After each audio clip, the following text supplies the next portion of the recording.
Deputy President Rigathi Gachagua is tonight calling for a complete review and restructuring of the courses offered in the country's public and private universities. Rigathi says that most universities are increasingly becoming irrelevant due to poor academic programs that don't speak to the needs of the job market. The DP, who launched the Education Working Party on the review of the education system in the country, reiterated that the competency-based curriculum, or CBC, will not be repealed, but rather improved. Very own Seth Olale has the details. A red flag has been raised over the quality of courses being offered in some of the public and private universities in Kenya.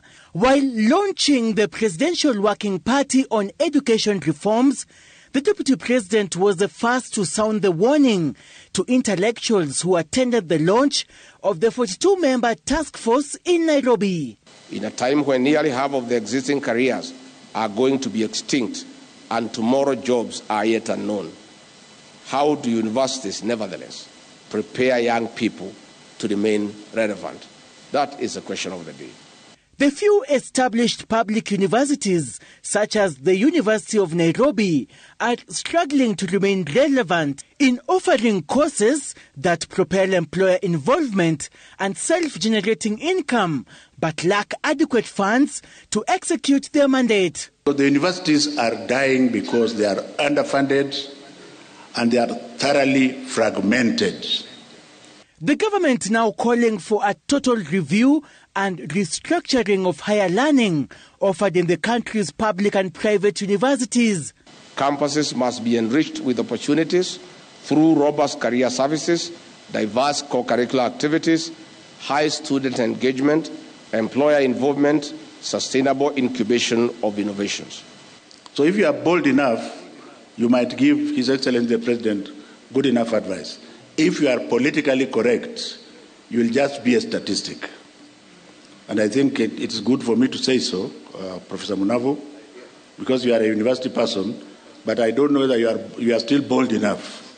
By December last year, the funding gap for students in public universities from government hit 27 billion shillings in the current financial year, a 107.7% jump. The average capitation allocation per student fell to 135,000 shillings in the current financial year from 170,000 shillings in June last year. The situation is likely to remain the same. Last night, the President and I sat with the KRI for 7 hours. We parted at midnight to agree on how we collect more revenue so that we can collect about 3 trillion shillings by the end of the year to be able to fund our current and development budget. So don't give up. All is not lost. Despite the fact that we have a difficult situation, we are working on it. DP Gachagua, who reiterated that the government won't scrap the competency-based curriculum just yet, tasked the 42-member Education Working Party on education review to also assess the operationalization and impact of TVETs in the country as it commences on its fact-finding mission.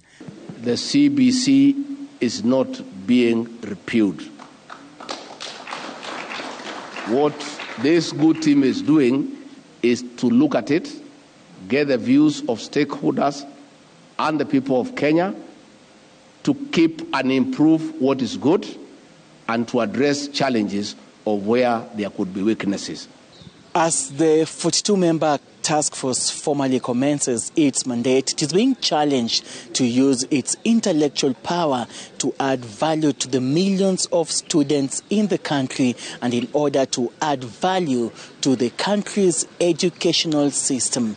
Seth Olale, Citizen TV, Nairobi.